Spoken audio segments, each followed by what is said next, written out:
Bom, Eu estava aqui já falando, né, da apresentação um pouquinho a respeito do tema, que esse tema é um tema basicamente central aí do nosso simpósio, que a gente vai falar de amor, a gente vai falar de relacionamento, né, e você vai trazer isso no simpósio na questão do casamento, do divórcio, né. O nosso tema de hoje é esses encontros e desencontros aí amorosos também. Então, a gente vai abordar um pouquinho essas questões. Mas antes disso, eu queria que você fizesse a sua apresentação, né? Eu acabei de dizer aqui que você fez parte da primeira turma de formação de psicogenealogia, né? Então, a Mirna também já tem aí uma trajetória com essa psicogenealogia. Tá? Já tem bastante bagagem aí, já está acostumada a falar da psicogenealogia. Vamos lá, Mirna, faça a sua apresentação. eu falo que a árvore sacode a gente, né? Porque falar da psicogenealogia é um exercício não só terapêutico como terapeuta, mas também humanizador, porque sempre vai mexer em algo das nossas histórias. Então, sou Mirna Nascimento, sou psicóloga clínica de formação, tenho formação em psicoterapia familiar sistêmica, especialista em psicogenealogia da primeira turma, então foi muito especial, né, poder estar com você nessa formação. Eu já escutava um pouco da psicogenealogia através da Jaqueline, aqui em Belo Horizonte, que também movimentou um pouquinho da psicogenealogia e que me fez chegar até você. E foi um grande presente, né, na minha clínica, um grande presente na minha vida pessoal. E estamos aí, né, no simpósio maravilhoso que vai estar acontecendo em março em Floripa. Tivemos outros encontros lindos, né? Ano passado teve um outro simpósio, então, e com esse tema tão desafiador e ao mesmo tempo tão corriqueiro na nossa clínica, né, Mônica, no consultório. Exato, Então, exato. Corriqueiro eu vou colocar entre aspas, porque é um corriqueiro que fala de amor, se fala de amor há milênios, né? A civilização é pautada na história do amor. E aí a gente pode percorrer esse tema de diversas maneiras, né? De uma forma social, de uma forma antropológica, e aqui a gente está para poder falar dos impactos do amor numa era, na modernidade, e como que a civilização vem se construindo a partir disso. Sim, exato. Né? Então, quando você fala aí da clínica, né? Porque no consultório a gente recebe, às vezes, muita demanda em função dessas questões de encontros e desencontros, né? Que aí entra toda uma questão de entrega, muitas vezes, no relacionamento, né? De descoberta, né? De uma paixão, às vezes, numa relação. E como é que, assim, você foi parar nesse tema? Porque, assim, é um tema que mexe muito a gente na clínica, mas como é que você resolveu dar uma investida, né? Buscar esse tema. O que isso fala para você da clínica, da tua prática? Primeiro eu vou brincar que quem nunca viveu uma dor de amor, né? E eu acho que passa por esse lugar de um questionamento como terapeuta, também como pessoa e como terapeuta, porque a minha clínica é uma clínica onde eu atendo muitos casais, atendo muitos adultos na faixa etária e atualmente de 35 a 60, que está na busca do amor. No final da história, a busca é de amor, ou de ser visto, ou de um relacionamento romântico, ou de poder na família. Sumiu o teu som. Agora deu. Deu? Ele Deu. chega de diversas maneiras, contado em diversos cenários. Ou chega com um pedido, estamos numa crise no casamento, e aí vamos olhar para isso, ou chega numa terapia de casal, ou chega por sintomas físicos, que são os traumas que a gente carrega a partir de dores vivenciadas. Então, eu chego a partir de uma demanda grande que atualmente a gente vem recebendo no consultório, de divórcios e de novos formatos de amor, novos formatos familiares. Sim, exato, né? E é interessante quando você traz aí essa questão, né, desses novos formatos e muitas vezes essas dores que vêm, a gente quando está trabalhando com a psicogenealogia, a gente se dá conta que isso também tem relação com as histórias que ficaram lá atrás, né? Às vezes, coisas que a gente vai trazendo dessas histórias familiares, algumas vezes são crenças, né, que deveria ser dessa forma e não funciona, ou então a gente está só cumprindo, às vezes, digamos assim, um mandato, né? E fazer exatamente na mesma forma que já foi feito anteriormente, a gente sai ali cumprindo, sem realmente se dar conta se aquilo é o amor ou se a gente está reproduzindo o que a gente aprendeu, né?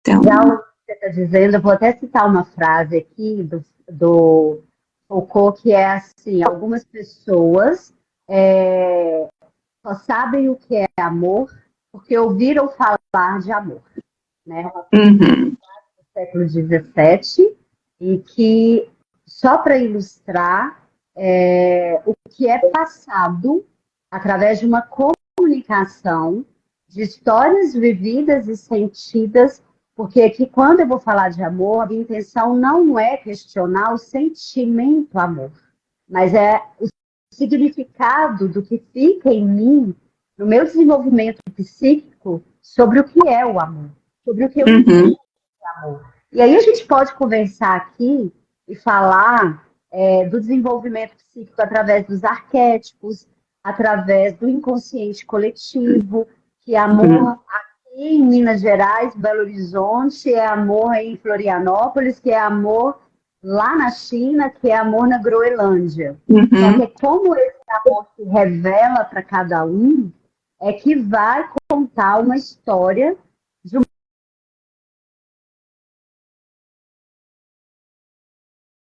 Vamos lá, deu uma travadinha aí.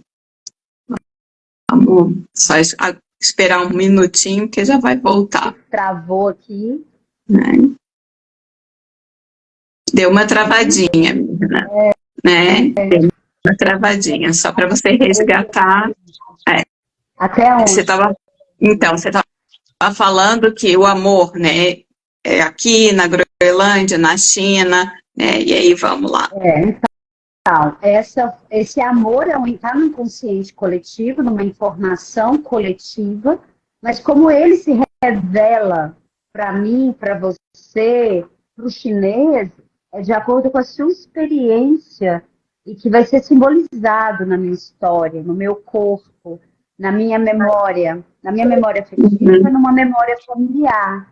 Então, a psicogenealogia ela é um instrumento, uma ferramenta que vai nos ajudando a fazer, eu brinco assim, quando eu vou contar para o meu cliente o que é psicogenealogia, é uma ferramenta arqueológica, né, de escavação, de restauração, que nós vamos ali, com muito cuidado, ajudando uma história de uma árvore, e para mim a árvore é muito viva, ela é muito orgânica, a escavar histórias que nunca foram contadas ou vistas ou puderam ser vistas. Então, falar de amor passa pelos tempos, né? E aí eu penso que no mundo atual, falar de amor e falar de relação, eu não diria só o mundo atual, mas quando vou trazer para o presente, falar de amor, que é uma questão que chega muito aqui no consultório. Como que é possível amar, mas eu não consegui relacionar com essa pessoa? O nosso relacionamento não flui, o nosso relacionamento sempre entra em trave. A gente anda e não sai do lugar. E esse é o primeiro sinal de que tem algo no padrão de funcionamento daquele casal se repetindo. E se está andando e não sai do lugar, aí nós vamos olhar para gerações anteriores. De que história mítica eu posso estar falando? Qual é o mito familiar que está marcando, no caso, o tema relacionamento, e que permeia o que é amor para mim, o que é amor para o meu par, e que vai ser possível eu questionar como a minha família viveu o amor e se eu posso viver de uma forma diferente e mais saudável. Exato. Então, essa é a proposta do tema, do falar amor e divórcio através dos tempos, porque o divórcio, e eu gosto de pensar na ideia do divórcio, hoje ele é um tema, uma nomenclatura judicial, né, jurídica, Sim. jurídica, mas o desejo da separação, que é o que diz na legalidade do divórcio, é um desejo interno, humano, inclusive para se estruturar na vida. A gente precisa se separar da nossa primeiro grande amor, que é a nossa mãe. Se a gente não se divorcia dessa mãe, a gente não se torna um sujeito pensante, individuado, né? Depois a gente precisa se individuar da família. Exatamente. É um processo que vem crescendo com o ciclo vital de cada um de nós. E aí é até interessante você trazer isso, porque dependendo de como foi feita também essa separação lá atrás, né, essa separação que vem aí muitas vezes quando é necessária, como é que a pessoa vai também se desenvolver nesse processo, né, o quanto que ela vai dar conta de fazer essa separação ou não, né, mas assim, até voltando no que você estava comentando ali, né, sobre essas relações, as pessoas que chegam aí com com toda essa imagem que foi formada pela família, o que foi repassado do que é um relacionamento, e muitas vezes quando a pessoa ela entra no relacionamento, ela se depara com uma relação que não é aquela que foi passada, que é completamente diferente, porque o outro ele tem também uma visão diferente, porque ele foi criado por uma outra família, tem uma outra história, então é juntar esses dois para ver, será que combina, será que dá certo? E é aí onde existe um grande impasse, né? A questão do se conhecer, ter a certeza daquilo que vai fazer, conhecer um pouco mais o outro, dar abertura para que isso possa acontecer também. Porque muitas vezes, se cada um ficar no seu molde, não tem encontro, né? Só vai ter desencontro. E aí, realmente, esse relacionamento ele não avança, ele não consegue caminhar. Né? A árvore, ela ecoa, né, a nossa história, ecoa a história do outro. Eu trago sempre uma imagem para explicar para o casal, quando está em trabalho terapêutico, que é como se fosse duas árvores distintas, então elas vêm de raízes distintas, mas que as copas se encontram. A copa se encontra naquilo que trazemos de histórias construídas com temáticas parecidas, a dores parecidas. Então, às vezes, é muito comum no casal complementar uma mulher que vem de uma família desestruturada, de um pai que a abandonou criança, e um homem que vem no papel paternal, porque ele teve uma família muito estruturada, um pai muito paternal. Então, essa mulher escolher um parceiro que se torna funcional nesse esquema, estrutura de família, família modelo, vai trazer para aquela mulher que tanto desejou uma estrutura de família um grande desafio para lidar com o tema da família dela, que é o homem abandona. Exato. Ela, que tanto deseja ser amada e reconhecida por um homem, através, né, olhar por o pai, através desse marido, desse parceiro, vai saber lidar com essa possibilidade de uma relação que vai crescer e um casamento que vai dar certo. E o que ela está entregando para a família dela? Ela está entregando uma restauração, né? Sim, exato. Para aquela mãe que teve um marido que abandonou, para os filhos dela, que vão ter um pai presente, e como que ela, enquanto mulher, referência de esposa que ela teve da mãe, e que não pôde ter o marido presente, vai poder exercitar esse papel de esposa. Porque uma coisa é o mito social, é o que nos contam no social, o que tem que fazer para ser esposa. Outra coisa é o que eu carrego na minha memória genealógica. O mito, a crença do que é ser esposa, o que é casamento. E aí, muitas vezes, a gente chama de lealdade familiar, quando eu, para continuar pertencendo à minha família, para continuar mantendo viva a memória genealógica daquela pessoa, eu preciso repetir a história. e aí eu começo a sabotar o meu casamento, que tem tudo para dar certo, por exemplo. Sim. Exatamente. Como que eu vou poder participar, ser filha daquela mãe, daquele pai, se meu casamento está dando certo e não foi o que aconteceu com eles? Exato. Né, para ver o quanto que essa memória familiar, né, que você está trazendo a questão da lealdade familiar, o quanto que ela impacta também nessas decisões, né, nesses relacionamentos, né, porque serve realmente, num primeiro momento, quando a gente fala ali numa questão de reparação, ela entra ali com a busca, né, para reparar uma história que não foi satisfatória, mas ao mesmo tempo fica difícil de carregar, porque se dá certo, como é que eu faço para dar certo se o outro deu errado? Então, será que é o justo isso? E esse é o grande conflito inconsciente que a gente passa, né? Que a gente observa também nas histórias de uma forma geral, quando a gente vai trabalhando a psicogenealogia. Um grande conflito aí, porque a partir do momento que eu identifico que eu não estou mais seguindo aquele padrão familiar, eu me sinto acuado muitas vezes, porque será que eu vou continuar sendo dessa família? Será que eu continuo pertencendo a essa família?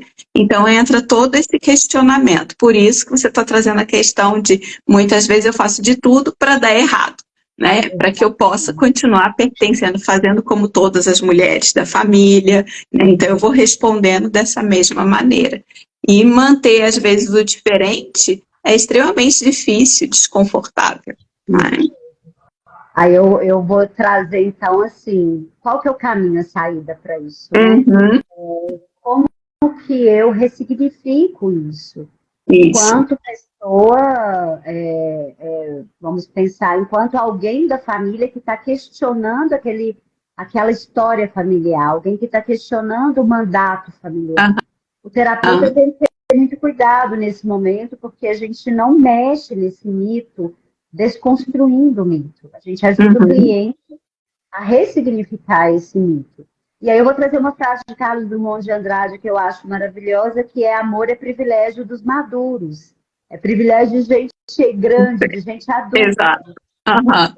É só quando a gente se conhece, quando a gente está num processo de maturidade, de individuação dessa família, que é mais possível a gente fazer escolhas com mais maturidade mesmo, com mais paciência, com mais respeito, com mais humanização ao meu processo, ao processo do outro, com mais amor. Sim. Eu acho que a gente pode falar de amor.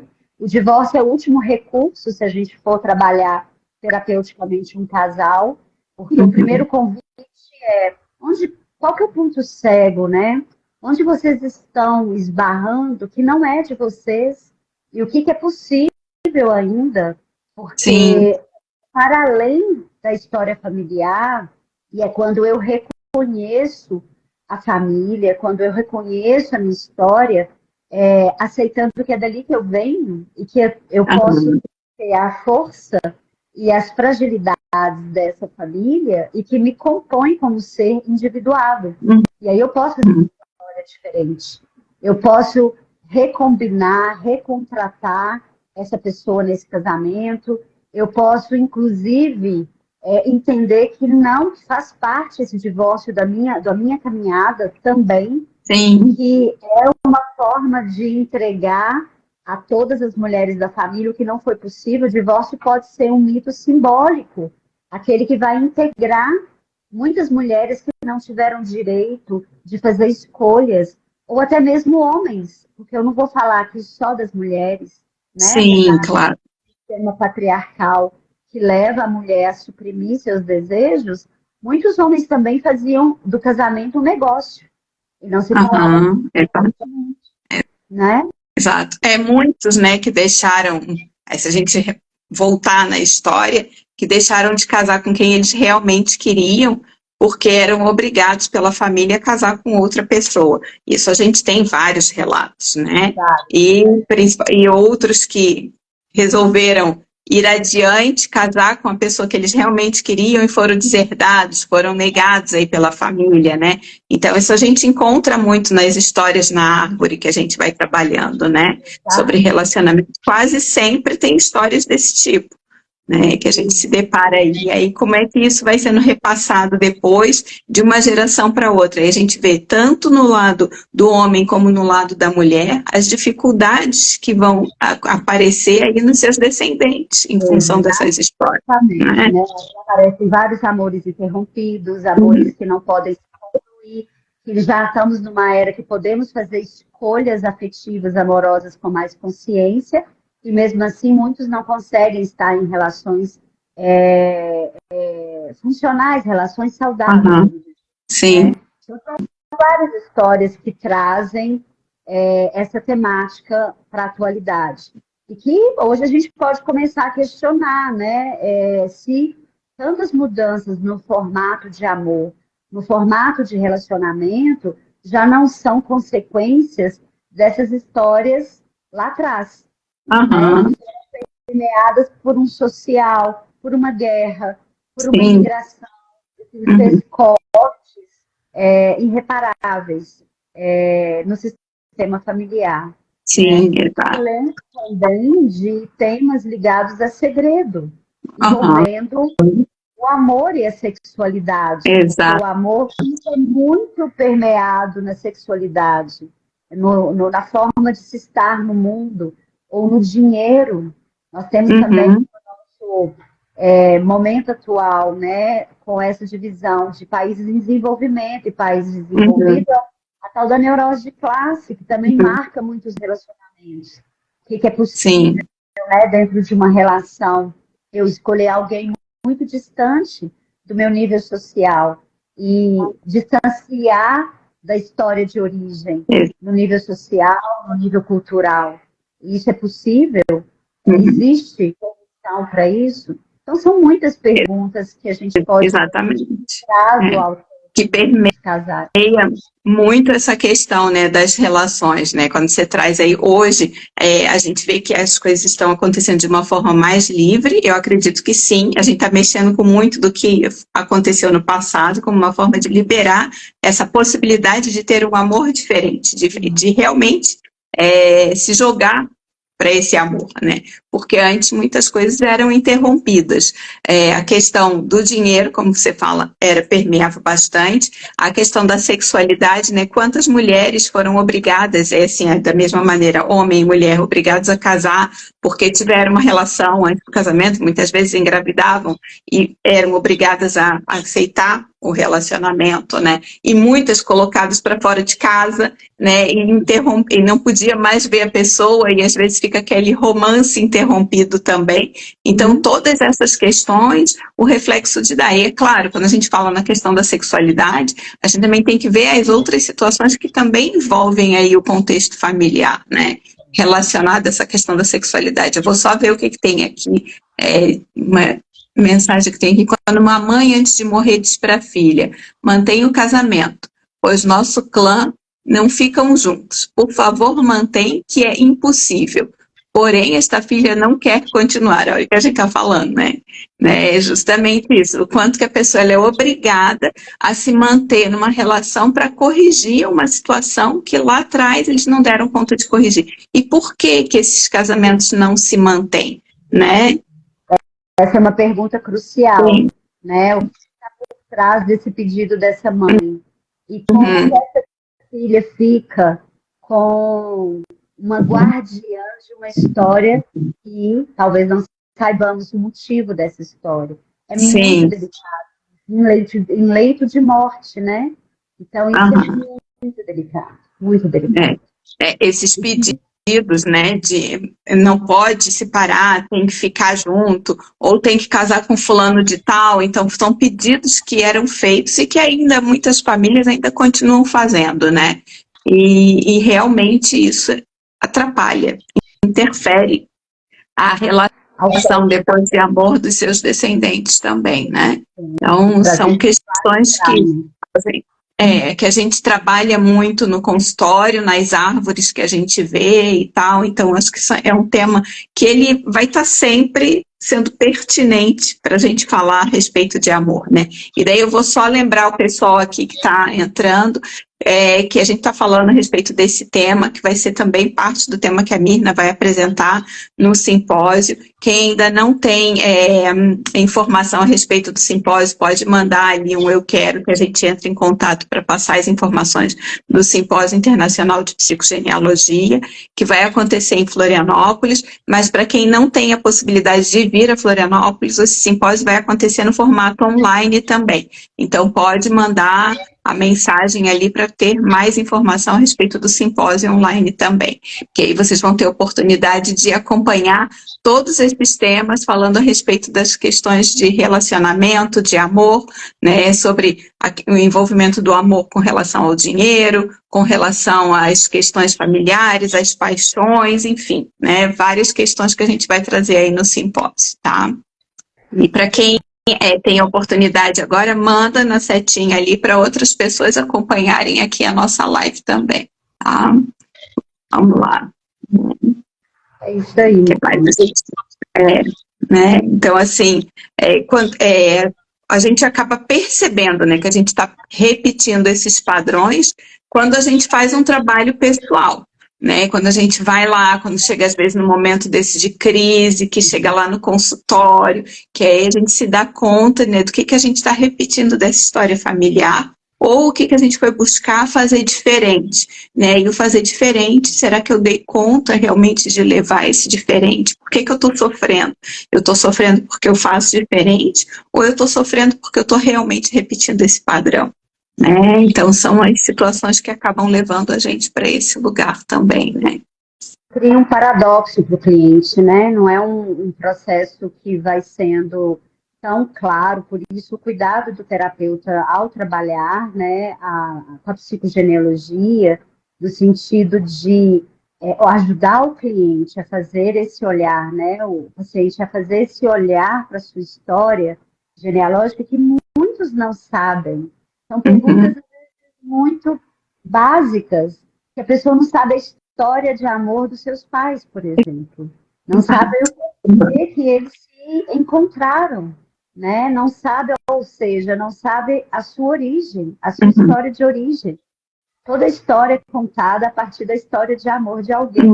E pode ser história de amor na dor ou não, no encontro ou no desencontro, né? E isso permeia todo o sentido de um planejamento de vida inconsciente para os próximos ciclos vitais daquela pessoa que vai acompanhando.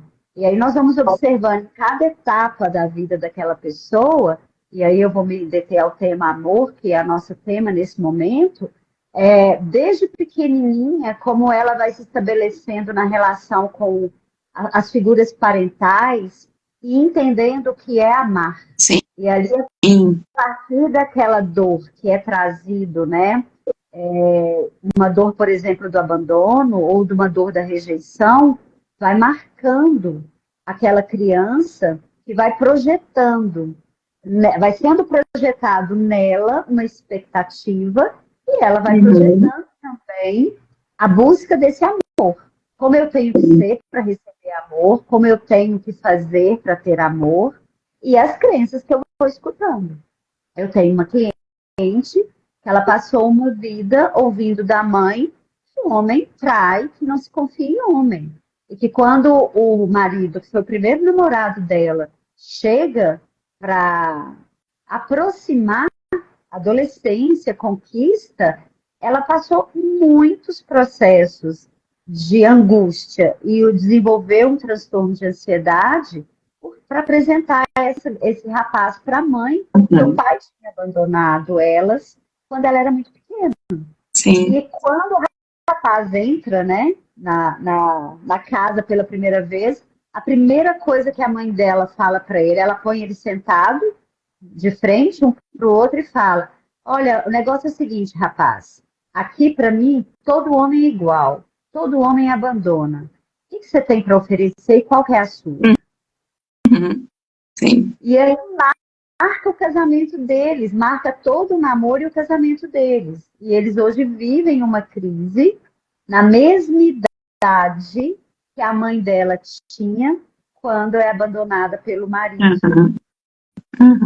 E aí a gente entra nessa lealdade, né? Nessa psicogenealogia aí. Tá? Exatamente. O quanto E se aí repete. dela eu fico nesse casamento ou eu saio desse casamento? Exatamente. Uhum. Né? Como que é difícil, né? A gente olhar para essas questões e ter que definir, porque às vezes quando o relacionamento chega nesse lugar, muitas vezes você já tentou outras alternativas, mas ali é a crise, né? É a repetição, é o momento que ele está linkando lá com a história.